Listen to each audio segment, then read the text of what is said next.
Hello everyone. Welcome to the Sounds of the Disability Holiday Festival 2025. My name is JJ Hunt. Just a short while ago, on Sunday, December 7th, hundreds of folks from all around Toronto gathered at Wychwood Barns for the always amazing annual holiday event put on by the Disability Collective. We gathered as a community, supported each other as allies.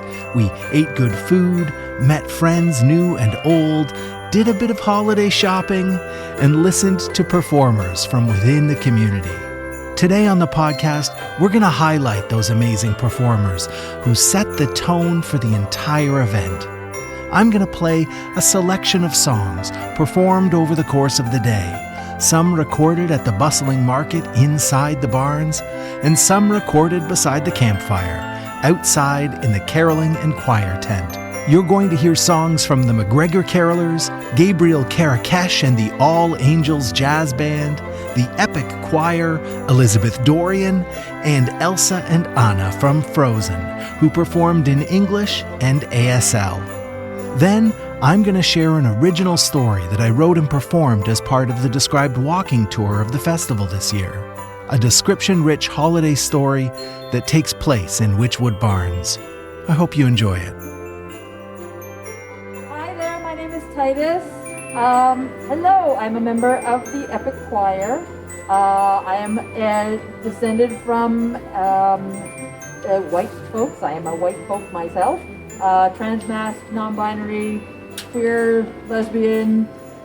Today I'm wearing a rainbow too, so that there's nobody's questioning anything. I am wearing a rainbow too. And we are going to do a sing-along right now. You have your lyric sheets. It's just a tiny little couple lines at the top.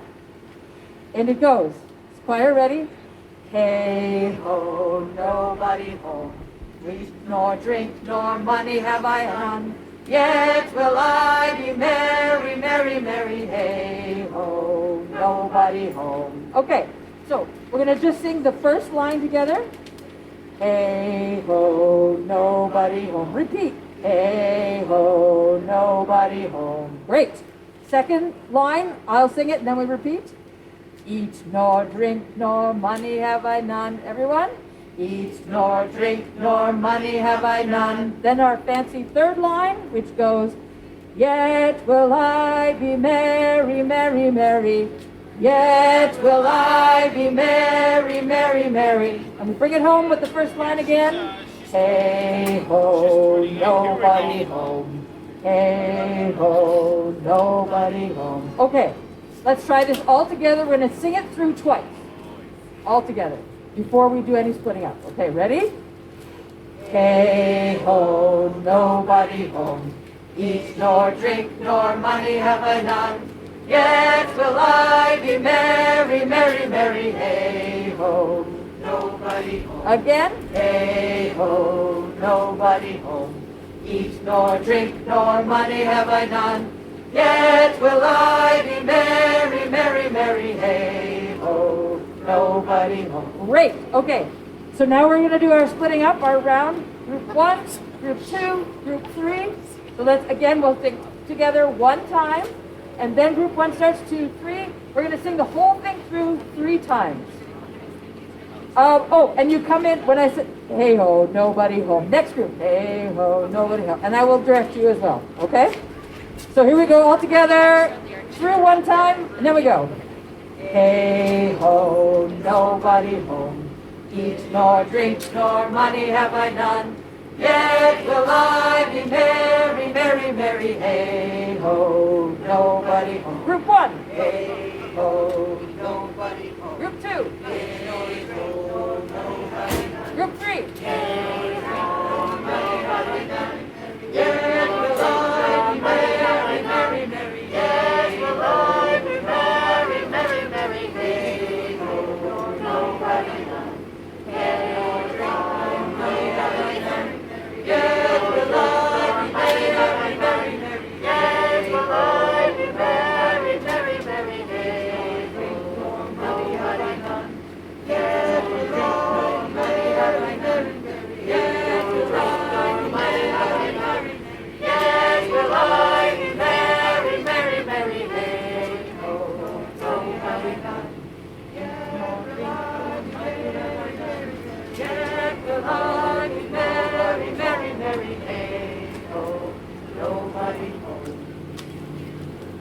That was nice. Jolly old St. Nicholas, lean your ear this way. Don't you tell a single soul what I'm going to say. Christmas Eve is coming soon, now you dear old man. Whisper what you'll bring to me, tell me if you can. When the clock is striking 12, when I'm fast asleep, down the chimney pot and black, with your back you'll creep. All the stockings you will find hanging in a row. Mine will be the shortest one, you'll be sure to know. Johnny wants a pair of skates, Susie wants a spare, Nellie wants a picture book, yellow, blue, and red. Now I think I'll leave to you what to give the rest. Choose for me, dear Santa Claus, you will know the best.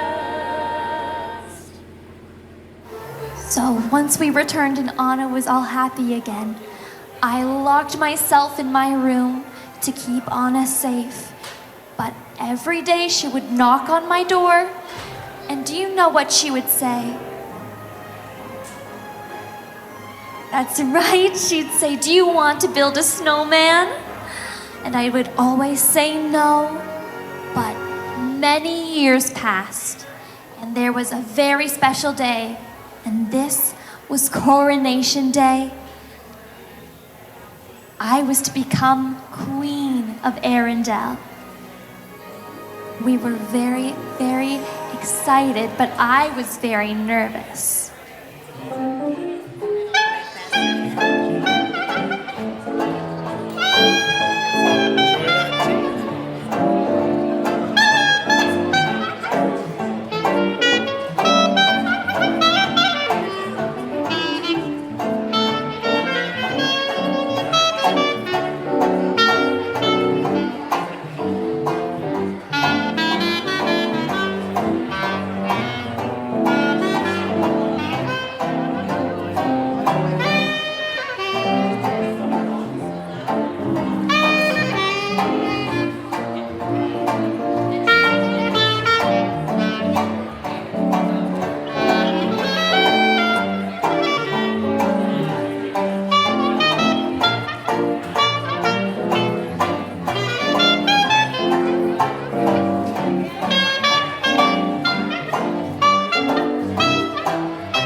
And wonders of his love.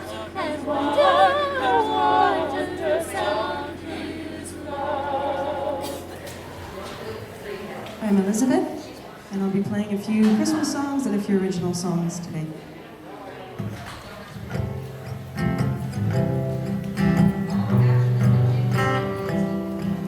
Le sentier de neige courant la vallée, et dans son cortège de sapins gelés, de rester bien sage, témoin d'un baiser, que sur ton visage je t'avais volé.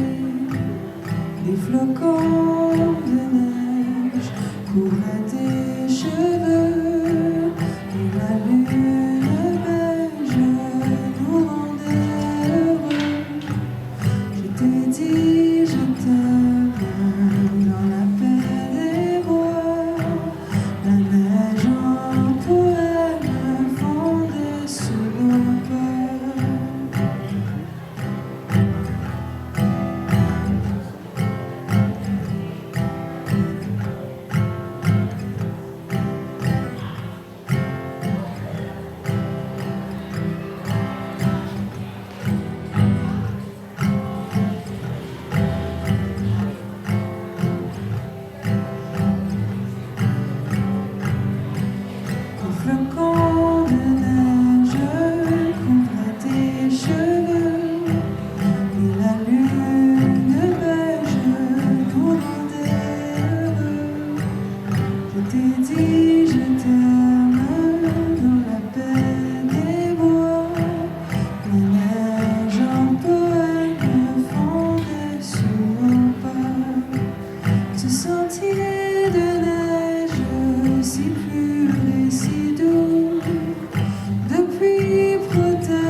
thou tree most fair and lovely. O Christmas tree, thou tree most fair and lovely. The sight of thee at Christmas tide spreads hope and gladness far and wide. O Christmas tree, thou tree most fair and lovely. O Christmas tree, thou hast a wondrous message. O Christmas tree, thou hast a wondrous message. Thou dost proclaim the Saviour's birth, goodwill to men and peace on earth. O Christmas tree, thou hast a wondrous message. O Tannenbaum, wie treu sind deine Blätter. O Tannenbaum, wie treu sind deine Blätter. Du grüßt dich nur zur Sommerzeit, dein Land im Winter, wenn es schneit. O Tannenbaum, wie treu sind deine Blätter. Maybe it's much too early to change Oh, but I thought I'd ask you just the same. What are you doing?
me, honey. Some of these days, you're gonna miss my loving. Gonna miss my hugging. Gonna miss my kissing. Gonna miss my squeezing when I'm gone away.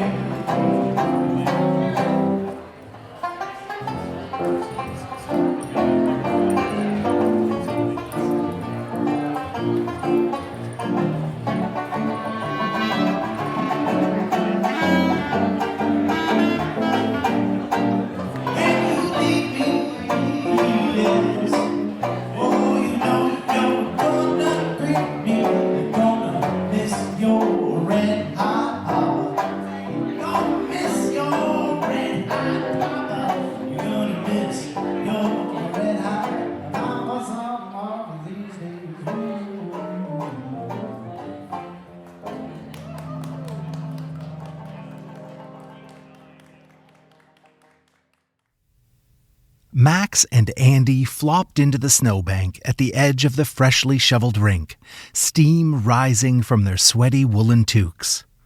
"Great ice this year," Max said. "Your dad did a swell job." "Yeah," said Andy. "The guys did good." It was tradition for the workers at the St. Clair car house to flood a corner of the yard so their kids had a place to skate and play hockey in the winter. Andy's dad was a foreman, so it was his job to rally the maintenance operators, like Max's dad. The rink wasn't as big as it once had been, with all the added repair barns and the new fleet of streetcars filling the yard since '38, but the crew always found a bit of land not yet covered in tracks to set aside for the kids. 2 weeks till break, Max said.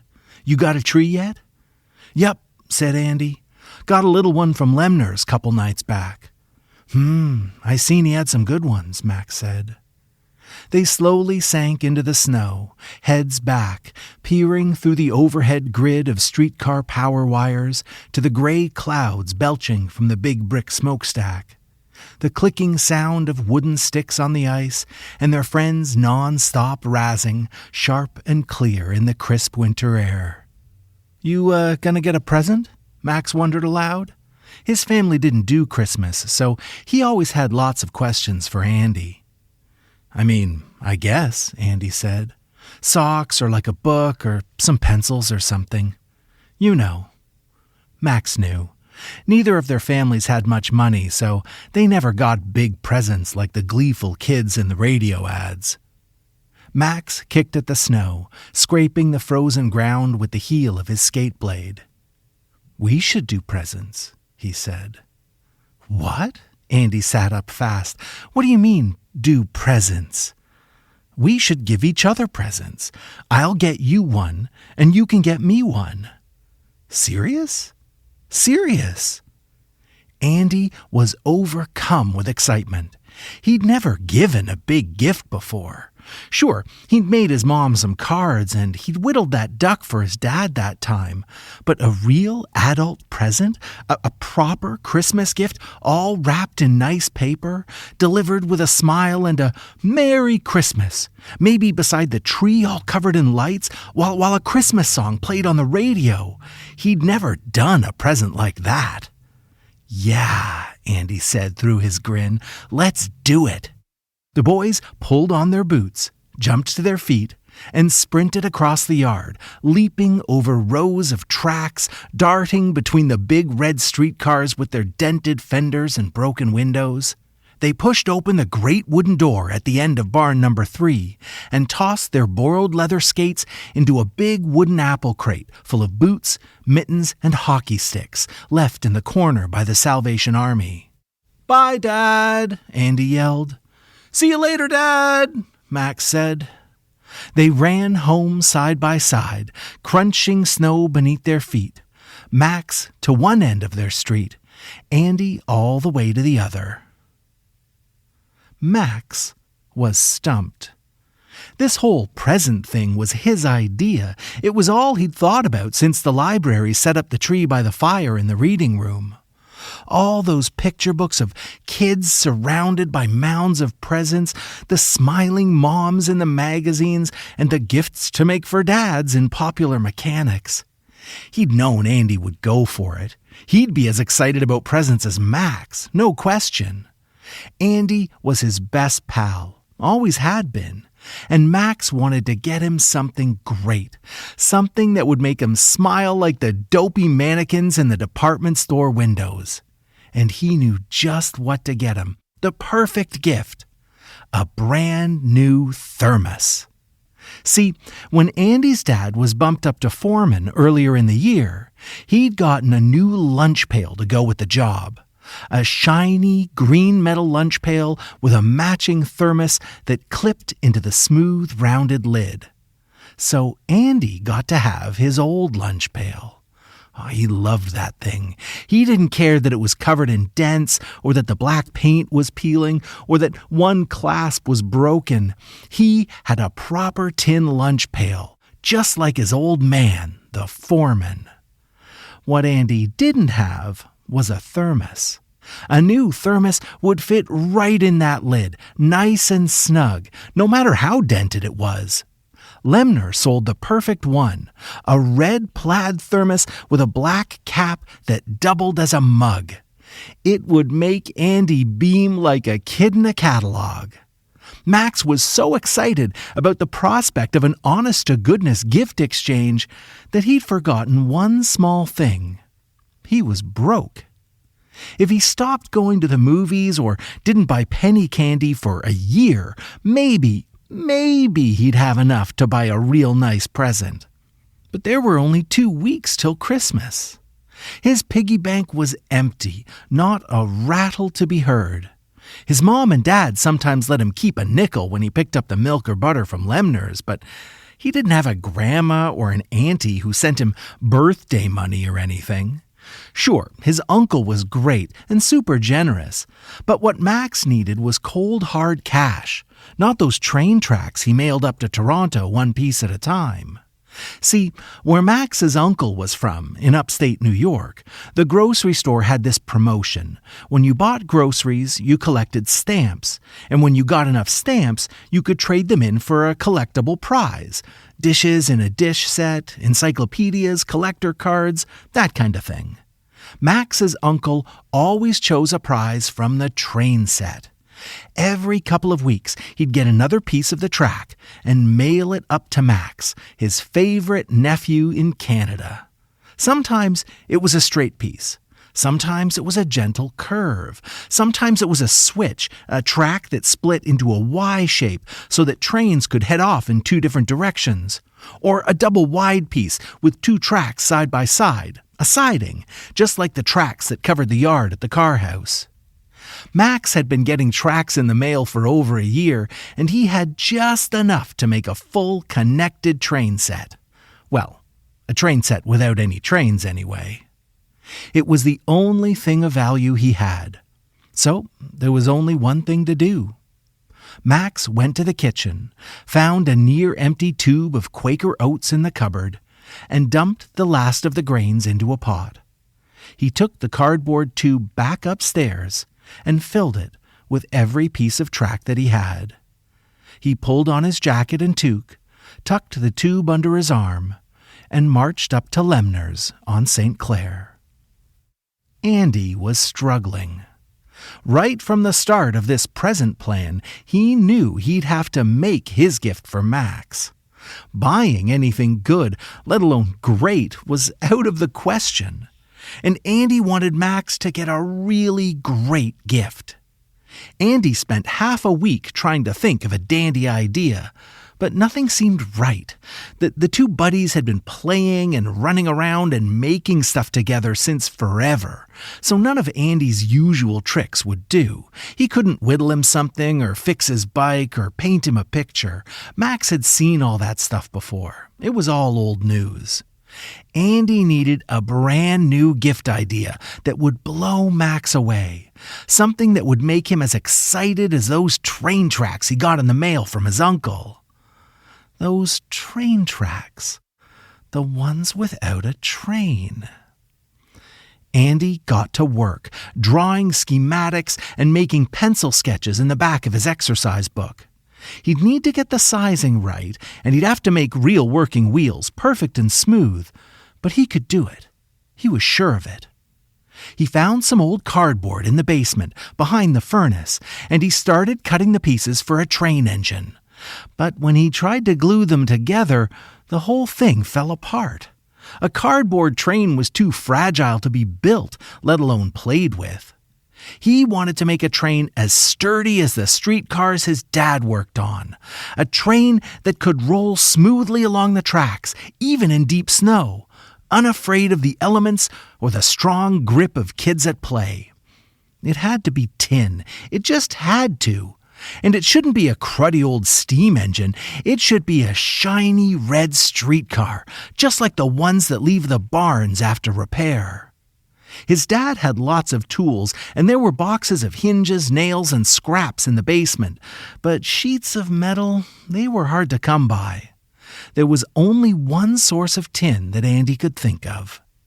He cleared off the work table, sharpened the snips, and readied his lunch pail. The curved top would make a perfect streetcar roof. He could narrow the bottom, cut square holes for the windows, use hinges for the folding doors, and turn a bit of coat hanger into axles and the trolley pole that stretched up to the overhead power wires on every streetcar route in the city. He could even nick a bit of paint from the car house so that this streetcar, Max's streetcar, would be a perfect match for the red rockets on St. Clair. And for the wheels, old Lemner might have some silver buttons he would trade for a bit of sweeping up in the storeroom. On Christmas Eve, barn number 4 of the St. Clair car house was packed with people. The annual Christmas party was the event of the season for the TTC families who lived in the dorm, as their neighborhood was known. Andy's dad had the crew move every streetcar into the yard, sweep out the corners, and scrub down the lunchroom. Max's dad was put in charge of decorating. He strung green plastic garlands down the long side walls. Set against the patchy red brick and cinder blocks covered in paper snowflakes, the place looked made for the holidays. Bits of tinsel were taped to the tin pan light fixtures to spruce up the bare bulbs, and a great big evergreen tree the city had cut down stood in the corner, adorned with strings of popcorn and little red bows. The sticky sweet scent of hot apple cider hung thick in the air, and the big brassy sounds of a Salvation Army band bounced off the brick walls and the flat steel roof. The band stood on a makeshift platform that stretched across much of the floor, a level surface of old wooden boards that let folks dance without falling into the service pits or tripping on half-buried streetcar tracks. Max and Andy had gulped down 8 cups of cider between them, eaten far more popcorn than they'd strung on the tree, and played chase with the gang till they both felt queasy. They went to the coat pile in the manager's office, dug down through the layers of flannel and wool, and each pulled out a hidden present. "By the tree?" asked Max. "Yeah, by the tree," Andy smiled. They sat down on small wooden boxes, shared a sheepish grin, and handed each other their presents. "You first," said Andy. "Yeah?" asked Max. "Yeah," Andy replied. Max studied the box he held in his hands. He peeled off the tape and carefully unfolded the colorful Sunday Funnies wrapping paper. He'd already read the comics, but appreciated Andy's effort and wanted him to know it. Max opened the end of the long, narrow box, tipped it toward his lap, and out rolled the handmade streetcar. It had a shiny red body with open windows framed in pale yellow paint and wheels made of polished silver buttons. It had tiny TTC emblems painted on the sides. Half a marble was glued to the flat nose for a headlamp, and the route name, St. Clair, was written above the windshield in perfect penmanship. It was, quite simply, the finest bit of work that Andy had ever done.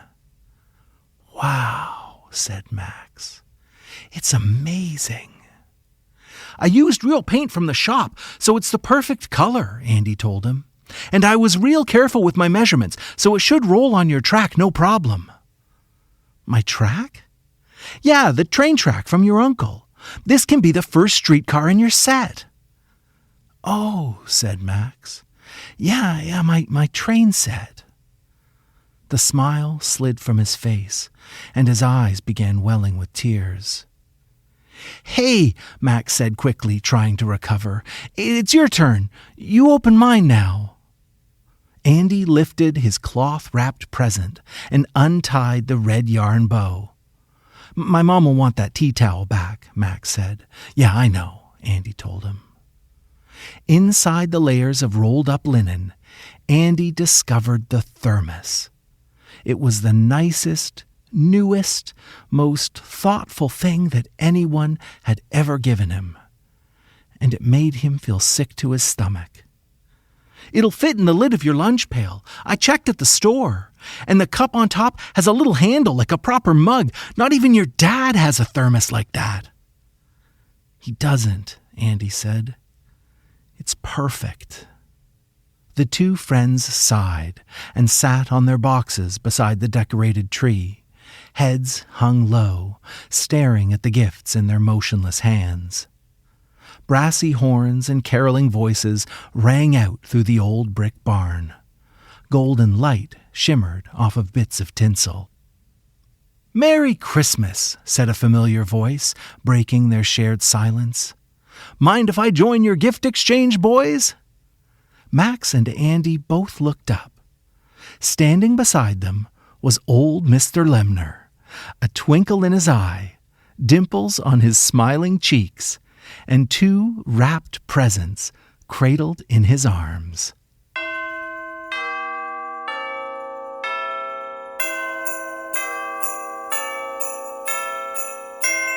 Thanks again for spending this time with us. The Disability Holiday Festival is a special event, and it brings us real joy to relive it with you today. My name is JJ Hunt. On behalf of Emily, Nathan, Allie, and the entire Disability Collective team, have a happy holiday and a warm and prosperous new year.